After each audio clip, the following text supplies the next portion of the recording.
types of motivation that work for the ADHD brain and how to leverage them to help you with your finances. If you haven't already, I recommend that you go and watch the original video that this comment is on, because that's where I introduce the concept of these different types of motivation and how we as people with ADHD are motivated by different things than neurotypical folks. And there's kind of 4 main motivation types that I'm talking about. So the previous video covered one of them, which was pressure/urgency. And in this video, we're going to cover novelty/play. So in the case of novelty/play, you are motivated by tasks that are shiny and new and fun and exciting.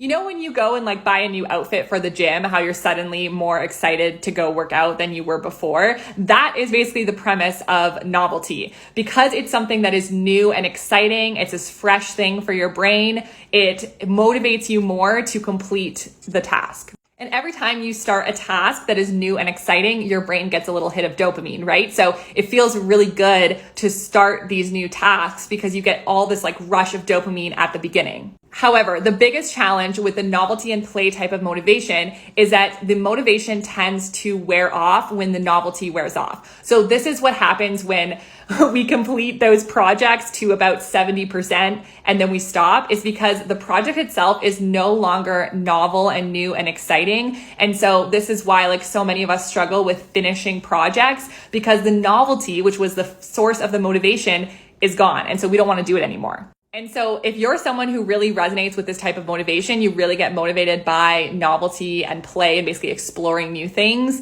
then the key here is to find a way to keep the task novel and to continue to introduce novelty until the task is complete. So I'm going to talk about examples in terms of like tackling your finances, but obviously you can apply this to so many other things. So when it comes to budgeting, for example, if you're someone who finds like a new budgeting app or like a new spreadsheet or solution or some sort of like type of budgeting, you get really excited about it. You do it for a couple weeks, maybe like a couple months, and then you get really bored and just don't want to do it at all. Maybe you're someone who needs to switch up how you budget every couple months and just do that on a cycle. And that's something that you know you have to do in order for it to remain novel. If you're struggling with saving money or paying off debt because the work that you're doing just is becoming like, it feels like you're not making any progress, you're just kind of getting bored with it, how can you make it more new and exciting? Can you use some sort of tracker that is novel that you like, some sort of fun app? How can you engage in that task in a new way? If you're increasing your financial literacy and maybe you watch my TikTok videos and those have really been working for you, but you're starting to kind of lose interest,